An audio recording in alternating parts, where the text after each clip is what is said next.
Hello friends, இன்னைக்கு நம்ம என்ன பார்க்க போறோம்னா சோயாவில் வந்து வடை தான் செய்ய போறோம். பாருங்க, நம்ம கொஞ்ச நாள் சோயா எடுத்திருக்கோம். இதுல இப்ப நம்ம சுடு தண்ணி ஊத்திக்கலாம்.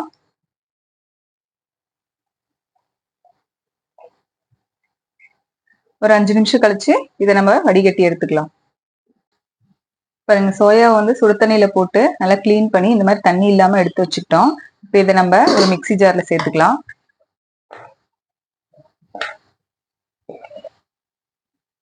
காரத்துக்கு 2 பச்சை மிளகாய் சேர்த்து இதை நல்லா கிரைண்ட் பண்ணி எடுத்துக்கலாம். பாருங்க, நல்லா கிரைண்ட் பண்ணி எடுத்துக்கிட்டோம். இப்ப இதோட நம்ம இதுக்கு தேவையான அளவு உப்பு சேர்த்துக்கலாம்.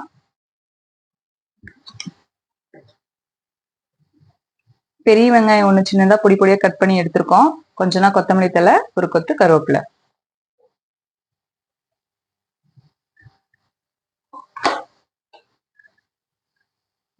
ஒரு 3 ஸ்பூன் கடலை மாவு.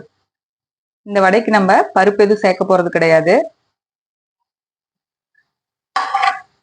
எல்லாம் சேர்த்து நல்லா கை வச்சு மிக்ஸ் பண்ணிக்கோங்க. இதோட கொஞ்சமா ஜீரகம் சேர்த்துக்கலாம். அவ்வளவுதாங்க, மாவு ரெடி ஆயிடுச்சு. இப்ப நம்ம இதை எண்ணெயில ஃப்ரை பண்ணி எடுத்துக்கலாம். பிசைஞ்ச மாவை உருண்டை பிடிச்சி இந்த மாதிரி வடைக்கு நல்லா தட்டி வச்சுக்கோங்க. இப்ப இதை நம்ம ஃப்ரை பண்ணி எடுத்துக்கலாம். பாருங்க, ஸ்டவ் பற்ற வச்சு நம்ம ஒரு பேன் வச்சிருக்கோம். கொஞ்ச நாள் இதுல நம்ம எண்ணெய் சேர்த்திருக்கோம். எண்ணெய் நல்லா சூடேறிச்சு. இப்ப நம்ம தட்டி வச்சிருக்க வடையை இதுல போட்டுக்கலாம்.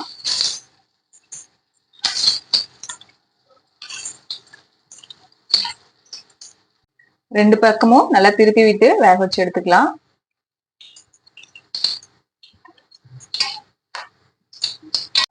பாருங்க, நம்ம வடை ரெடி ஆயிடுச்சு. இப்ப நம்ம இதெல்லாம் எடுத்துக்கலாம்.